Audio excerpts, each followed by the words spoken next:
Welcome to another episode of the State of the Bulldogs post-game show with Tay Berry, Tay, Grant, and I. Today, we are coming off a dub, boys. 27-3 over the Keydets.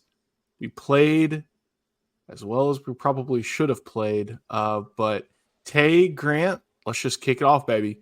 Tay, let's start with you. The good, the bad, and the ugly. We'll start with the good. We'll get both the goods first, and then we can get to the negatives. All right, I'll start with the good.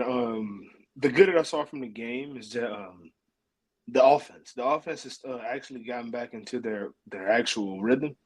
I say the flow of the game, it was more of the hatch attack, the high tempo, the way that they was hurrying up, they was getting the ball, they was completing the ball, getting the tempo that we've been missing. Mm-hmm. And I felt that the offense had been missing over the last few weeks.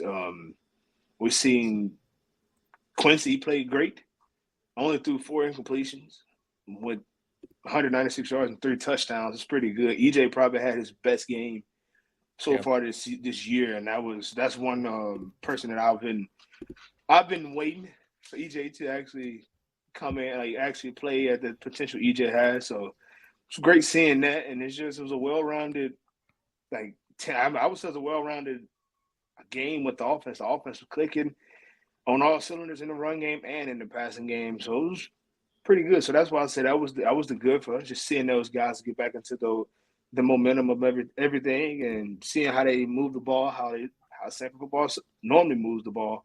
And I hope to see it continue as we're in conference play. I hope that continues on. Yeah, it was nice to see the offense click more often than not, because we've seen the potential be there all year, right? But we all know, with that said, the VMI's defense is absolute garbage, but you still got to execute. Grant, the good. Yeah, just to build off what Tay said, I'll go to the defense, but first the offense. You could tell they're playing a little bit of a faster pace than that previously. Quincy getting more comfortable, get the ball out quick, and those 2.2 seconds that Hatcher always tells his quarterbacks about. So it was good to see the offense pick up the pace there and actually get some scoring drives early.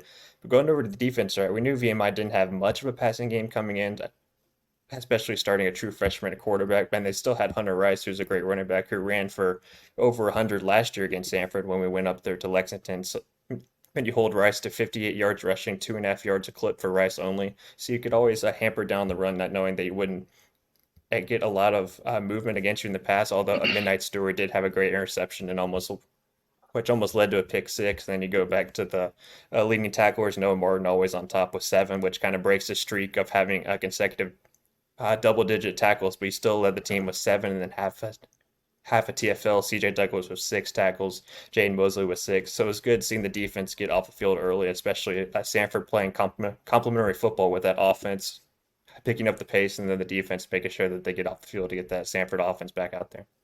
Yeah, Grant, it's a little ironic that when that defense plays as well as it does, you don't get the opportunities for all those stats. I mean, it was almost a 3-and-out every other drive past the first one for VMI. And so the fact that Noah only gets 7 tackles, That'd be awesome. You're just like, man, it's a weird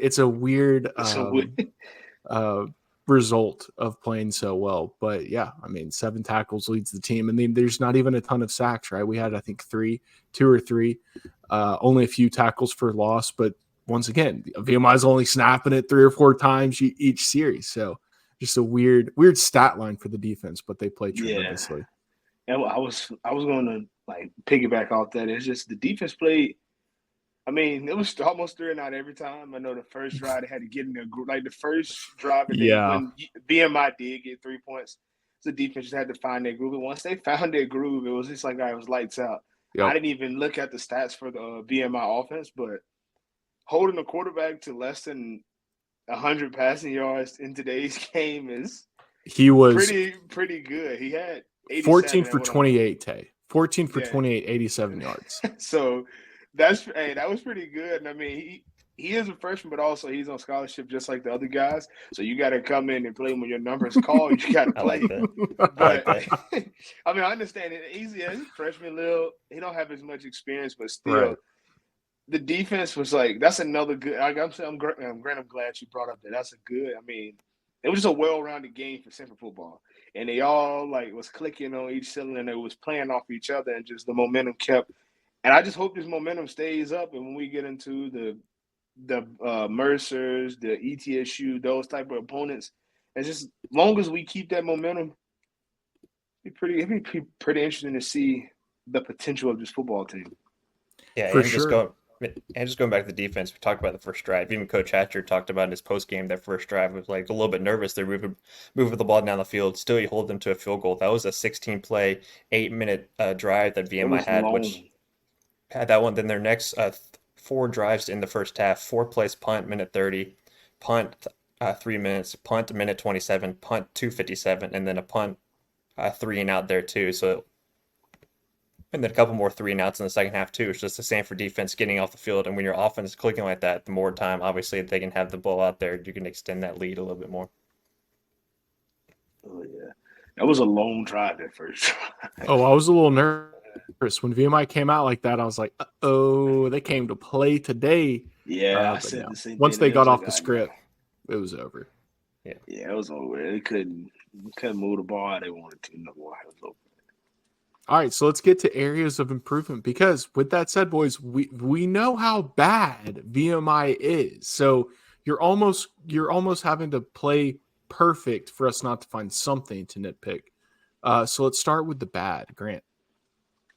It's kind of, I know we talked a little about the offense, and Coach Atcherman also mentioned this post game, but the red zone offense kind of sputtered a little bit, and he mentioned Mm-hmm. post game that he really didn't think that he had a great plan, or they didn't execute whatever plan they had when it came to red zone offense. Because I go to the second half where VMI was backed up in their own end and had a 20-yard punt, and then Samford gets the ball back right there on the 20, and then go Yes. 3 plays and have to kick a field goal, right? Yes. So it's just the offense's inability once you got into the lower red was a little bit struggle, and it was good seeing Hatcher notice that too, be like, hey, we got to be better at this, and we'll definitely work on something to improve like this going forward. So so Sanford still in the red zone, not being able to convert those short fields into touchdowns because you still had to kick 3 field goals, I want to say, and Forrest Taylor had a 31-yarder he made, and then you miss a 29-yarder, then you make a 29-yarder, right? So it's just a matter of you can't trust this kicking game as well, so that it gives more emphasis to getting the ball in the end zone once you get into the lower red. So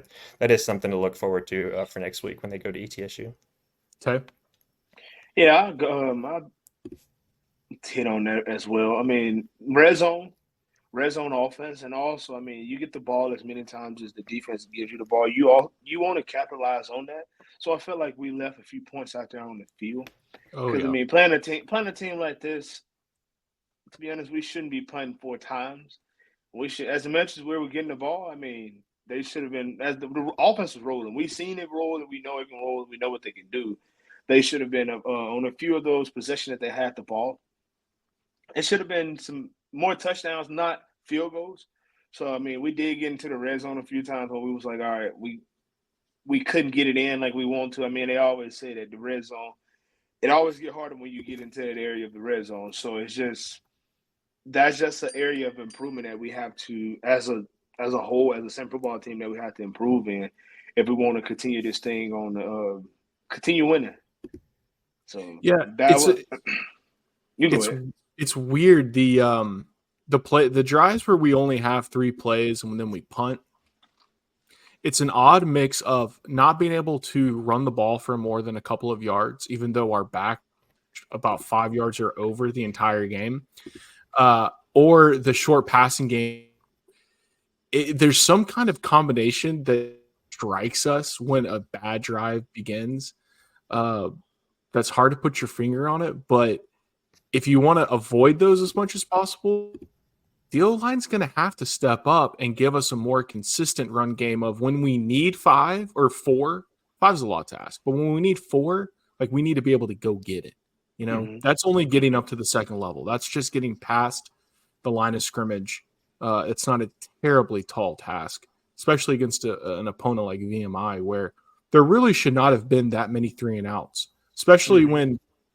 when some of these 3-and-outs were two a run. I mean, if you're completing both passes, so like down needs to have happened. And then Tay, you're right. You got the ball on our own 47, but the 47, and then their 30 or 40, and didn't do anything with it. If we're going to beat Yeah. ETSU next week, that ain't gonna fly. We gotta capitalize on all those and just hey, we gotta score. The ball gets into the red zone, we gotta get into the end zone against a higher caliber opponent because I mean, some points is better than none, but a touchdown is always the top tier thing that you will want as a football team. Oh yeah. All right. So anything ugly? Ugly? I really don't have an ugly. I mean, it's a pretty good game. It's a pretty good game. But they played pretty good, and it's just nothing really too ugly. I just know they got a few things, few areas of improvement every time. Whenever you play in a game, or whenever you have a win, there's always areas of improvement that you have to improve in. So I would say improve all around the board. So it's not an Alabama podcast.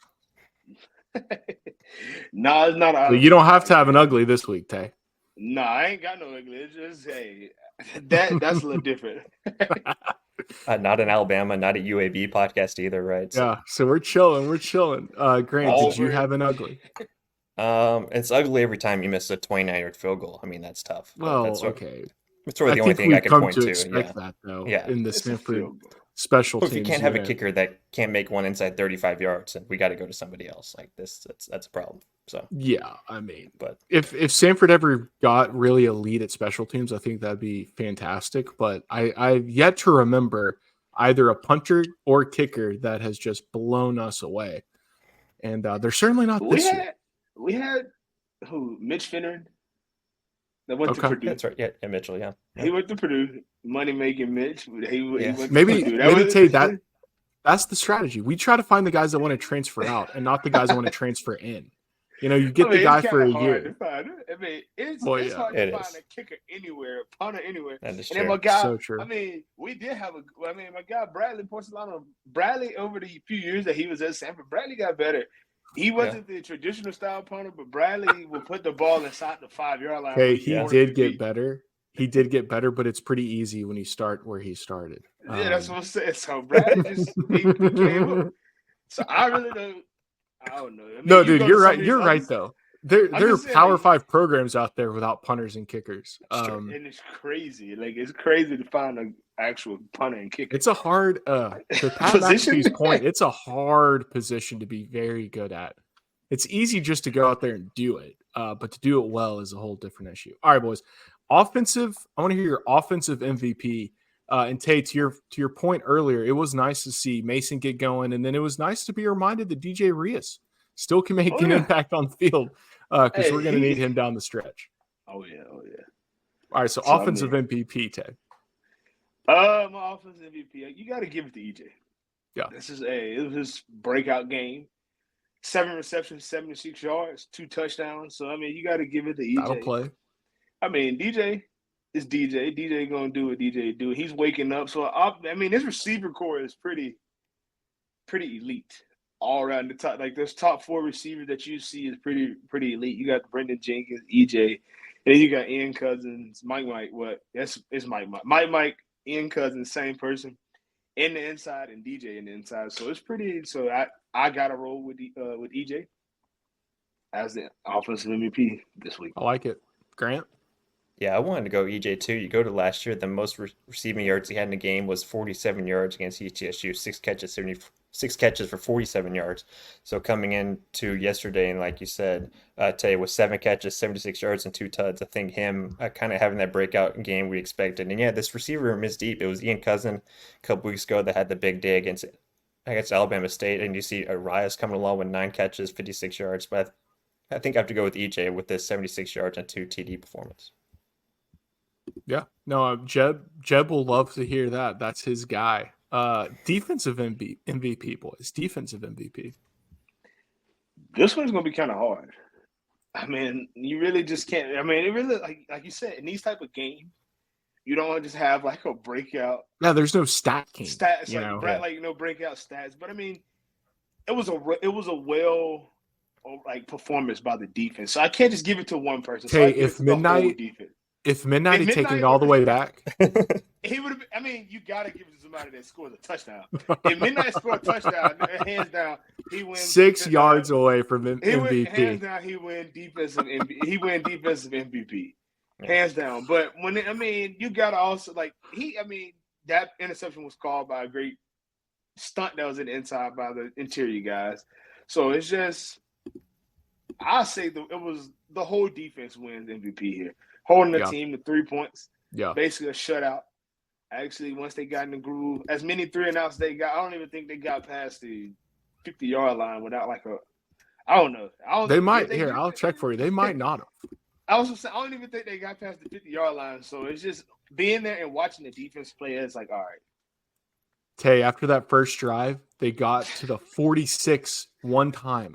That's what I'm saying, dude. That's what I'm saying. So you got to give it to the whole defense. You get to the 46-yard line in a full-quarter ball game. After one quarter, you didn't get past the 50. Yeah, that's amazing. Yeah, you got to roll with it. You got to just give it to them. Those guys played. That's a crazy stat. You got to hand it to him. You got to hand it to him. You can't, even if Midnight catch interception, you still got to hand it to the defense. Yeah. If he catches the interception, if he scores a touchdown, if he scores, you got it. You still have to give it to the defense. Hey, it's a high bar here at State of the Bulldogs. High bar. Grant, oh yeah, you got who's your MVP? Touchdowns only in this podcast. We're on the same page with the defense too. You got to go the defense as a whole, right? Just the way they played. I keep referencing VMI struggles in the past game, but still you had Hunter Rice, who had a big game last time out against Samford. He's had an over 150-yard performance already this year. So you hold him to 58 yards on 23 carries, 2.5 yards a clip. So it's just good seeing the rush defense hold, especially with a guy like Rice. So you got to give it to the defense as a whole. And just like we just talked about, there's really not one guy you can point out and say that this guy was a star above everybody else. It was just good to see them as a collective unit really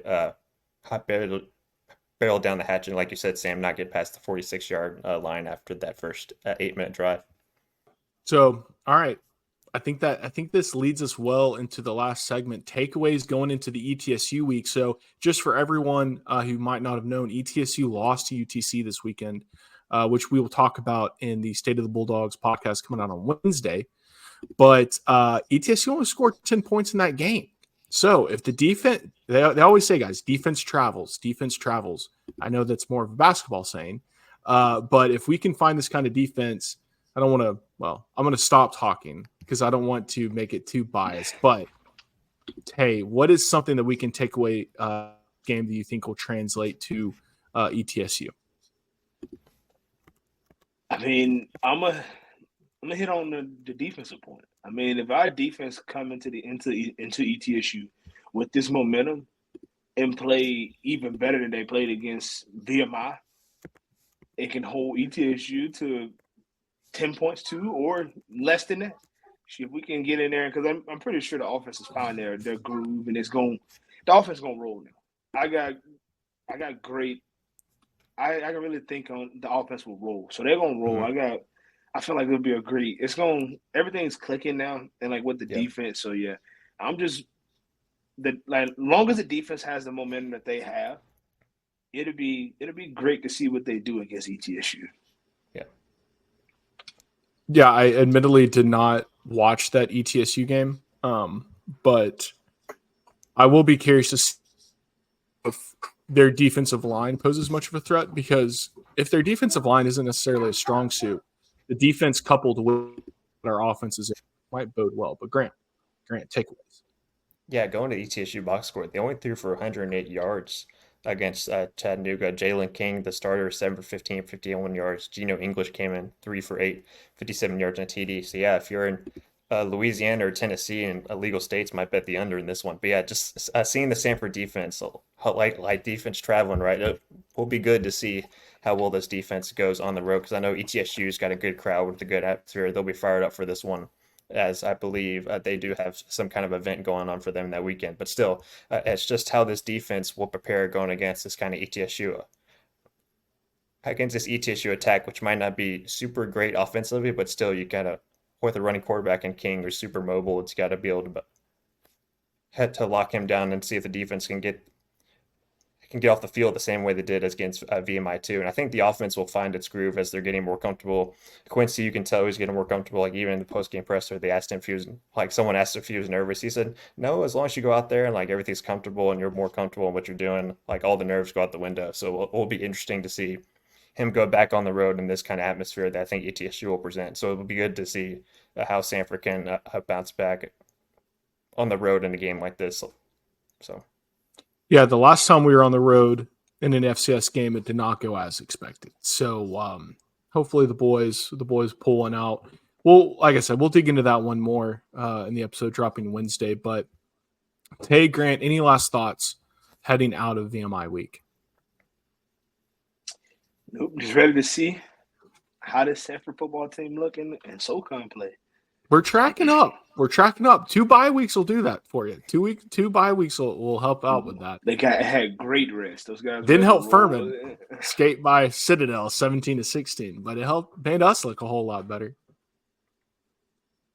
Yeah, just imagine going through all fall camp, hitting each other. Okay, good. We get to hit some other teams. Then you play 3 games, and then your bye week, and then you don't get to play another week, and you're back in that camp mode. Oh gosh, we got to go hit these same guys we're doing. So I'm sure they're just excited to actually go hit somebody else. That same kind of feeling you get coming off fall camp. So yeah, it'll be awesome to see how well they play on the road, and what should be a good atmosphere. Will be fun to watch.